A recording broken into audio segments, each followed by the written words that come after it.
Hey, what's up, bootstrappers? This is Ryan Nickel coming at you with a little Motivational Monday. Let me think, get this thing, oh, yeah, that's much better. All right, so, man, oh man, what a fun time in the Nickel household this morning. So we are doing a YouTube challenge as a family, a YouTube video. And let me give you a little bit of motivation here, and I'm gonna tie it back to business. So, all right, so we did about a year ago, in 2019, we did something called the National Day Family. So my wife just loves celebrating every single day. There's always a reason to be alive, and I love that about her. And so she bought a calendar called the National Day Calendar, where there's virtually every single day of the year has something to celebrate. And so we did that all 2019. It was kind of a challenge, or some days we're just like, oh my gosh, this is hard. This is like, you know, why are we doing this every single day? So 2020, we took a break, and then here we're at it again for 2021. And I had this cartoon image drawn up. So if you're interested, you know, check it out. Just go and look for National Day Family. I hope it pops up. We don't have that many subscribers. I'll pop a link down here so you can do it. Click on the link. You know, go ahead and like and subscribe the videos. You know, it helps my family out. It helps the kids out. The kids love, you know, being able to see themselves in the algorithm, like pop up and search. Because we didn't do it for a year, we've really been like pushed down, and so the kids can't watch the videos that they did. Like I said, we did a whole year's worth. But anyway, I digress. So I created this this cartoon image of our family. I didn't personally create it. I hired a guy on Fiverr, very talented person. I was really impressed with it. And, you know, I just basically said, hey, this is my family. We have, you know, 5 kids or 7 of us. We have a black lab, and, you know, draw a cartoon of us. And so I'm like, you know, I'm into real estate. I always wear my bootstrap shirt. You know, I'm always wearing my bootstrap shirt. And I got a daughter who's into PJ Masks, who wears a cowboy costume virtually everywhere, every single day of the week. And I got a son who's into World War II. I got a daughter who's into My Hero Academia, which is an anime show, which I kind of like myself now because she's introduced me to it. Anyway, and I got a daughter who loves, like, you know, stuffed animals and stuff like that. And I got a wife who's super fit, loves CrossFit, right? But if you don't know that about her, you know, if you just like were to see her, you wouldn't know that she like does CrossFit. So anyway, this cartoon comes back, and it's all like, everyone's like, oh, I love it, I love it, I love it. My wife is like, I hate it. I was like, why? And the reason why she doesn't like it is because it's nondescript about her. It's just, she's just regular old, you know, any old cartoon character. You wouldn't know who she was. There's nothing personalized about it. And I'm like, oh, honey, you are so important to our family. And, you know, she doesn't want to hear this, you know, and I'm like, you are like the strong foundation of a building. You know, everyone appreciates the architect of the building, but no one appreciates the strong foundation. You know, the interior cross beams and all this stuff, and she's just like, oh, you're killing me here. I'm looking for some support, and you're, oops, sorry about that.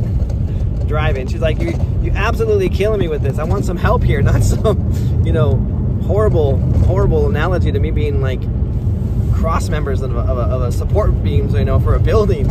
So anyway, I wrote this post on Facebook, and it basically goes like this. It's like, you know, it has a picture of this tree with all these beautiful branches and everything. It's this beautiful green lush tree, and then all of the roots beneath. And many people go and they appreciate the tree. They appreciate the beauty. They appreciate the fruit. They love, you know, like I love watching the fall colors, like the change in the deciduous trees, to watch them change colors and just like fall from, like, go from a green to a yellow to an orange and the reds. It's just so beautiful. I love that. I love it so much that, in fact, we're taking a trip out to Boston and New Hampshire and Vermont in the fall this year, just so that we can go experience that. I've never done that. I've heard so many wonderful things about it and seen it on postcards and calendars. So we're going to do that. And I love that, you know, my business affords me that kind of luxury to go take my whole family out there and to do that. But again, going back to this tree, is you see these wonderful things on the surface, and you fail to recognize that there are strong, deep-seated roots that allow for that tree to flourish and to be what it is. And that's my wife. My wife is, she's the strong roots that give stability and strength to our family. I'm a haphazard, all over the place kind of guy. I love to chase the shiny objects. It's very difficult. My partners realize this about me, which allows me, one, to go after many deals at the same time and get them, but at the same time I also get distracted too. And so it's like, you know, I'm constantly needing to either rein myself back in or have someone rein me back in, because that's just part of my personality. Not that that's an excuse. I tend to, I recognize it and I use it as a strength when I can. But looking at that and thinking like, you know, if my kids, you know, if it was just me and my kids, what would we have for dinner? I'd be cereal every single night. Kids would be on iPads and watching television every single night, because I'd be too busy chasing something else. I'd be in a book, or I'd be at Clubhouse, you know, I'd be listening to all these different podcasts or whatever, all these different chat rooms. I'd be distracted. And the beauty that she provides to our family is her strength and her stability. And though it gets unrecognized at times, and it is difficult for someone like, I think for anybody really, I wouldn't say someone like that, like, or like her, but just anyone in general. Like, I have long days and I have hard days. We all do.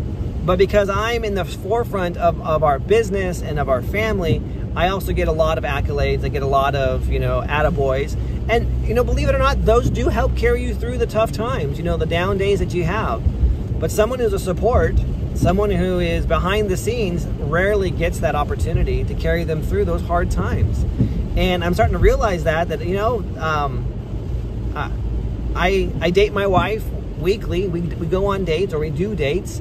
And, you know, with COVID, it's really been a challenge. We've done a lot of home dates, but they're still just, they're special. They're just, you know, her and I, and we do something that's very meaningful. Whether that's, you know, watching a movie, me cooking dinner, going on a walk, you know, playing Scrabble, which she always kicks my butt at. Always, man. This woman is a genius when it comes to that game. And I also date my family. So I date my kids. Every other month we switch off. My wife dates them. This is my month. I date my kids. And then we also have family activities where we at least one a week that we are doing as a family together, cohesive. And these are all things that that bring us closer together. But yet she's not getting, I guess, the joy and fulfillment that comes from those things. She's the unsung hero, if you put it that way. And you know, that motivates me to want to go out and to do better and to treat her better. She's you know, if you know the 5 love languages, she is all about words of affirmation, which I definitely can be better at, and she appreciates quality time, which is why, you know, dates like going on a walk or playing Scrabble are so important to her, and that's why we do those things. Me, I like things. I'm like, oh yeah, let's go try something new. I'm always at a new restaurant or something like that. So that's something that, you know, I like gifts and things like that. That's what, you know, motivates me. Treating myself, those types of things. So, you know, but how does this apply to business? Like, why am I sharing this particular piece with you about business? It's because nothing is different. You know, running a family is just like running a business or an organization. They're all moving parts. There's always things that have to be, you know, put in place. And when it comes down to it, it's, you know, are you enjoying the fruits of your business? Does your business have the fruit that you want to enjoy? If it doesn't, it is the root's fault, which means that you don't have the support and the stability behind you to give you predictability. Again, I'm going to say that again. If you don't have the support and stability behind you, you're not going to have predictability in your business. So if you're not generating the leads that you want, it means that you don't have the support and the stability behind that to give the predictability in leads. If you're not following up in a way that's going to produce more leads. By the way, actually, I can tell you this. I close more deals, me personally, I close more deals in my follow-up than I do in just, you know, cold calling people or getting those postcards or whatever marketing medium that I'm using to call in and do one-time closes. That just doesn't happen. You know, that does happen, but it doesn't happen continuously. My car, geez. I drive a Dodge Challenger and it's raining here and I'm trying to, like, you know, go across an intersection here and my car just spun out. And fortunately the car coming at me wasn't coming that fast and I was able to regain traction. But, you know, sometimes these cars with these huge engines, they have rear wheel drive, are not good when it's raining, man. I'm like sliding all over the place, but we're good. And so, you know, follow up. So, you know, if you're not happy with your lead production game, if you're not happy with your follow up or even your follow through game, if you're not happy with, you know, your closings, it all comes back down to predictability. I'm going over a bridge right now, like bouncing like every little, I don't know what those are called, like the separators or dividers when they put down the, I guess so the bridge can flex and not, like, you know, crumble and crack. But yeah, so my phone is gonna be bouncing for just like, I don't know, 30 more seconds. But if you don't have those things, then it comes down to your roots. And the easiest thing to fix is your roots.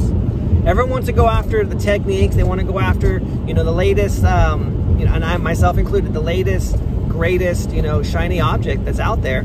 And you're missing the opportunity, because it's the easiest thing to fix is to fix the roots. Not to chase some new program, not to chase something that's out there. Is just to look at what are you currently doing and what can you do to stabilize it. So if you have, for example, going back to a tree, if you have a tree that's not producing well, what do? You go in and you prune around the base to make sure that the roots are healthy, and then you fertilize it. You give what it needs. The soil, you water it. Make sure it has plenty of sunlight. That's for the leaves, of course, for photosynthesis to happen. But you got to water it. You got to nurture it. You got to make sure that it's getting what it needs. And the same thing happens in your business. Go back, look at the foundation, because it may be that you're on, take a little parable from the Bible. You may be on, rocky soil. You may be on, barren land. You may have tried to build a business in, let's say that you're in a community that's, here's like just me pulling it out of a hat here, for you on this, this Motivational Monday here, just a random idea that, hopefully makes sense. Let's say that you bought the shiny object of, like, I'm going to go do probates.